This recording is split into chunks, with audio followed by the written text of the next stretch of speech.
Hi, this is Chris at the Adventure People, and we are here with our newest, most experienced travel expert, Shonagh, who has been globe-trotting for a decade or more, leading people on all sorts of adventures.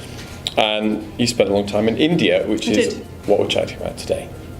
So, how would you introduce India to somebody who's never been there, but quite fancies the look of it? I would say India, of all the countries I've ever been to, is easily my favourite. Maybe it's not going to be your favourite, but it just clicks with me. Everything about it is, there's so many extremes. It's chaotic on one hand, it's calm on the other hand. There's so many different cultures, so many different things you can see, such interesting history, and just a wealth of experiences that you can have. But the one thing, I feel like it's a bit cliched to say this, but the people are really the highlight of India for me. People in India are just, I'm vastly generalising, obviously it's a country of nearly 1 billion people, but just so curious. And curiosity for me is like, I love people that are just genuinely interested. There's not this thing in India where people are, I think, a little bit of a European thing where we're adults, we're like, okay, we know everything now, I'm not that interested. And just everybody is just so interested all the time in everything. So you've travelled a lot. So for someone who has never been to India, and they suspect all the things you say, so it's beautiful, people are great, so different cultures, it's colourful, it's vibrant. Yep. Where should they start? What's the entry level India trip, if there is one? Well, the entry, I'm going to say this initially and then maybe go back on myself, but the entry level, the most famous one is the Golden Triangle, where you see, obviously the Taj Mahal is like the big one for most people that have never been to India before. They're like, this is pretty high on my list of things. And that's nearish, I say nearish to Delhi. It's about 5 hours drive from Delhi. So you fly into Delhi. Delhi's really easy to get to if you're coming from the UK or most places in Europe. About 8 hours, just a little bit more than that, on the plane from London, for example. Yeah, there's loads of flights from the UK to India, loads, with either direct really good value. Or Emirates have got great deals on all the time by Dubai. There's loads. And you find really good value flights. It's one of the cheaper places in the world to fly to. The Taj Mahal, and then you see a bit of Jaipur, a little bit of Rajasthan, which is one of the states that's closest to Delhi. And you just go in a triangle about 5 hours down to Agra, and then a little bit more to Jaipur and back up to Delhi. There's loads to see in Delhi, I might add as well. There is. That's right. There's the Red Fort. Yeah. It's absolutely wonderful. The Old Town, which is madness.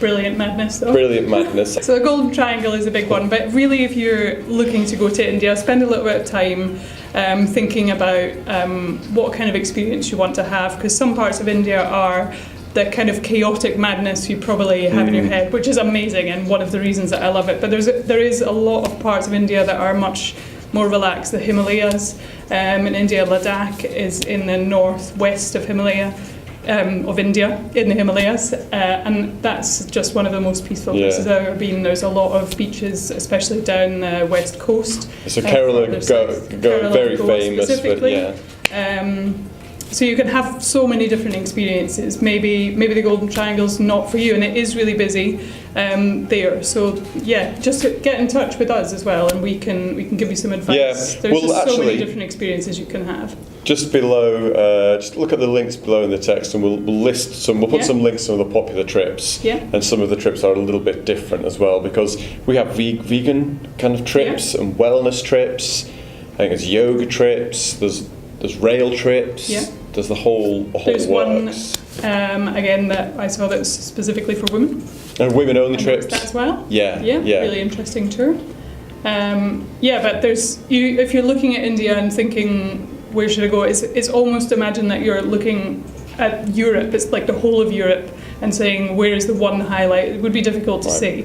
So just have a think about what you're looking for. Get in touch, and we can give you some advice. Yeah. Okay. So I've got a budget. Yeah. Because you could spend, because India's so big, you could spend, a long time there, years. I did spend years. So most people have typically got between 7 and 21 days. So 1 to 3 weeks is kind of typically. Budget-wise, how much do people need, do you think, to get the trip in the first place, plus flights, plus a bit of spending money? Because it's what we get asked most often is, what budget do I need?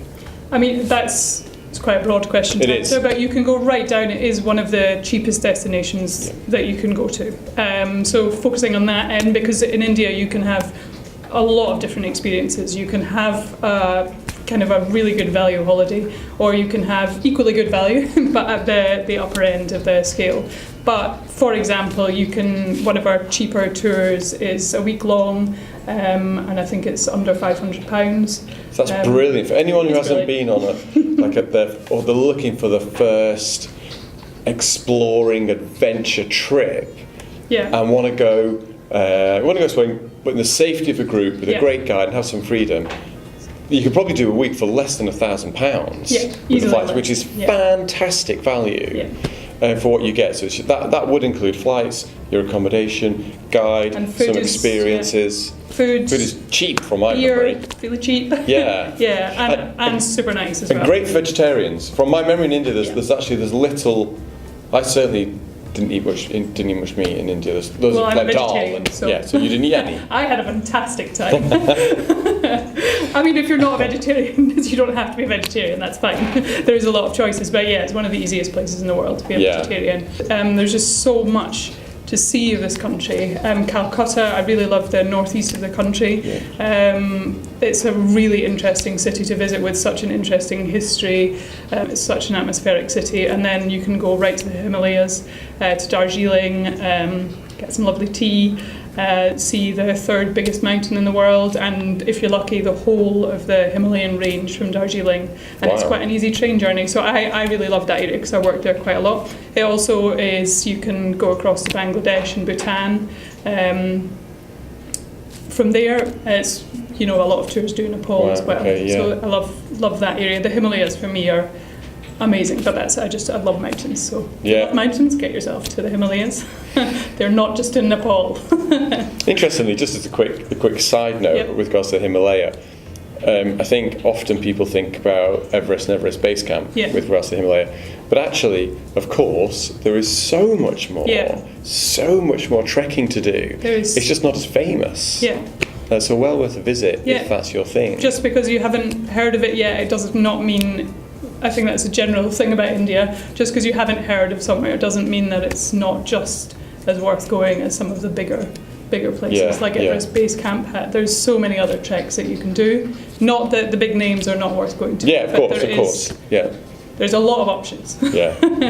Anything else about India? Oh, yes, the weather. When's the best time to go?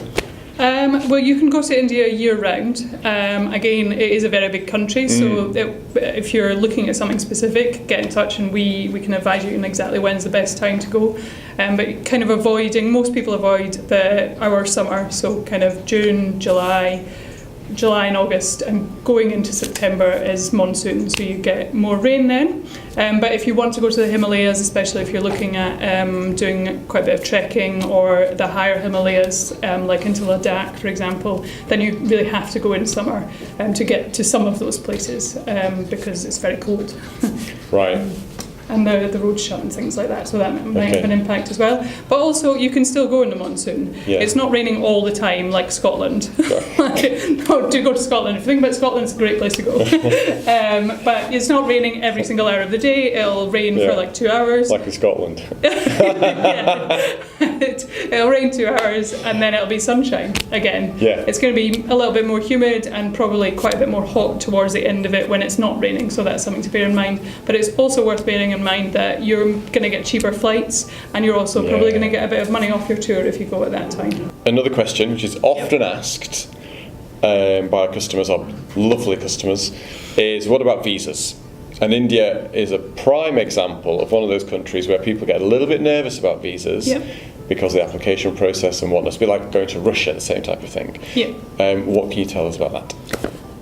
If you're going to India, if you're thinking about going on holiday and you want to go maybe tomorrow, maybe India's not the choice. Yeah. But if you are thinking in a month, you'll be able to sort that out. I've done it a lot of times. You just need to sit down, and if you're doing it yourself, you can do it through an agency, and you just pay a little bit extra money. So you can do it online yourself, can't you? Yeah, you can do it online by yourself. You just need to sit down with a cup of tea and feel a bit zen beforehand. Don't do it after a really hard day at work or something. Yeah. But it is possible. It's not the most difficult thing in the world. I've done it a lot of times, and it's fine. Not a reason not to go to But India. give yourself about 3 weeks before you go to get the visa, to make sure the process goes through. You can pay agencies to do it as well, of course. And also, we should always say, before you embark on the visa process, just go to the Foreign Office website and check the visa and entry requirements, because they can change, and it's just worth having a look, and they'll have links and information of how you get the visas. But yeah, that's about it. Yeah. So, one last question. It's another common question, and I think this is related to safety in India, and again, you've travelled extensively. Yep. So, in your experience, how does India rank, especially on the group tours? Did you feel safe? Yes. Is a short answer. Yeah, right. The slightly longer answer is, in a group tour, you're always with people. Yeah. And in India in general, to be honest, there's so many people around you all the time that if you find yourself in a situation where there's no people around you, I don't know how you've done that. Well done. So it's just, I never felt unsafe. Right. In India, no. So again, it's another kind of one of those boxes, I think. If you're a first-time traveller looking for something different, to go somewhere which is culturally miles from where we are here in the UK, India is a fantastic choice. It's something to think about for all sorts of reasons. One of the best. Yeah, great. Okay, so thank you very much. Thank you. Shonagh, our new travel expert. Please comment below with any questions, any comments about the videos, any other videos you'd like us to do about any other destinations. Let us know. There's a little subscribe button there. Just click that for me, please. The more subscribers, the better. We've got some links below for videos too, and you can contact us, as always, on the website, theadventurepeople.com, on hello@theadventurepeople.com, or give us a call on 0208. Can't remember the phone number. I do know really. It's 0208 004 8886.